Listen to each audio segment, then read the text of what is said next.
From hijacking Hawkins' kids as power boosters to slamming worlds together, Vecna's Volume 3 plan is a straight path to a total takeover. Let's break down his endgame and see what he's really thinking. So, Volume 2 reveals that the Upside Down is not simply another world, but a wormhole, a bridge between Earth and another dimension called the Abyss. The Upside Down isn't the true home of the Demogorgons or the Mind Flayer like we'd been led to believe for the past decade. Instead, we need to think of it as the tunnel that connects to where they actually come from, an in-between point. The stakes suddenly feel way bigger than just closing a gate. If the Upside Down is a bridge, then the real threat is what's trying to cross it, and what Vecna is trying to drag through it. And that setup is the entire lead-in to Volume 3. The key detail here is that the bridge is being held together by a single source of energy. In the Upside Down version of Hawkins' lab, the group finds a strange floating presence described as exotic matter. This thing acts like the glue holding the wall of the wormhole together. When it gets disturbed, the stability of the space breaks down. There's that crazy moment where a shot fired at it causes a shockwave and starts melting the environment around it. The implication from this is both simple and terrifying. This bridge can be crossed and even collapse, and if that happens, the worlds will collide and make it easy as pie for Vecna to take over. This matters because Vecna isn't simply hiding in the Upside Down anymore. Volume 2 shows us that the Abyss is the place he's truly been operating from all along, the dimension occupied by him and the creatures tied to him.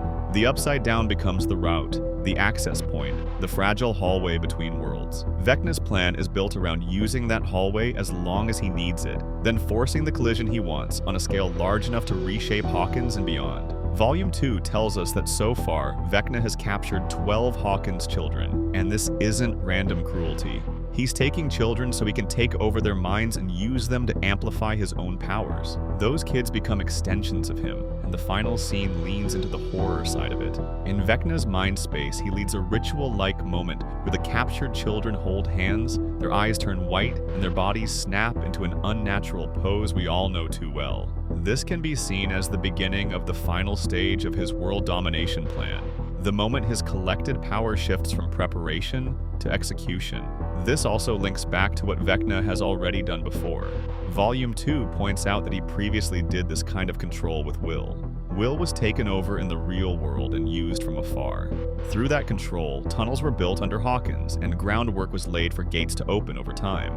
That detail matters because it shows Vecna's pattern. He uses people, especially vulnerable kids, as tools rather than the people they are. He doesn't need to stand in the middle of Hawkins to shape it. He can reach into minds and use them as remote hands to build, sabotage, and spread his influence. Now he's scaling that tactic up. With the 12 children, he isn't just spying. He's boosting his power so he can force the collision he wants. The show describes his core goal as using his amplified strength to bring the Abyss crashing down through the Upside Down, merging the Abyss with the real world. This is about the time the gang realizes the Abyss is literally above the Upside Down. Holly's storyline makes that realization even more terrifying. She wakes up in Vecna's lair, pulls a life-sucking vine from her mouth, and runs outside, only to find she isn't in the Upside Down at all. She's in the Abyss. Later, she nearly escapes through a crack that leads toward the Upside Down, and during that fall, she screams for help, a scream that Nancy hears and rushes towards. That moment becomes a warning flare rather than a happy reunion, though.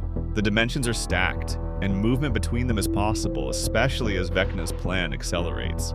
We see him pull Holly back into his grasp when she was so painfully close to escaping.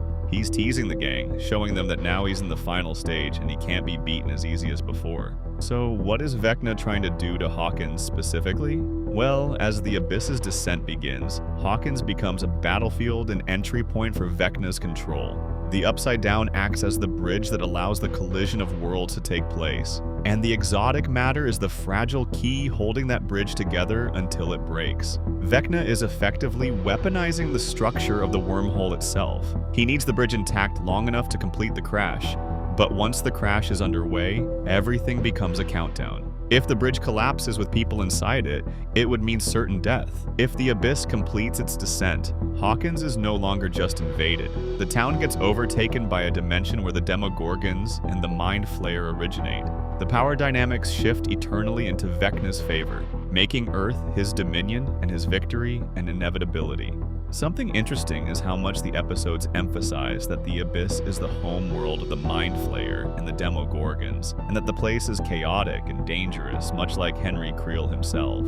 The show also adds more context from Henry's history, including his encounter as a child in Nevada and his contact with the Mind Flayer. The show's play connection, The First Shadow, is referenced as explaining Henry's link to the Abyss, including the idea that Henry was exposed to the shadowy entity and returned changed somehow. There's also a direct piece of character framing about Vecna's intention, drawn from an interview with Jamie Campbell Bower. When asked what Vecna hopes to accomplish, his answer is summed up as total annihilation and recreation of the world the way Vecna wants it. The story also ties this to what Vecna said back in Season 4, the idea of remaking and reshaping the world. In other words, the Merge isn't a simple invasion where monsters take over and humans hide. The Merge gets described as a destruction and rebuild. That's why the children matter so much.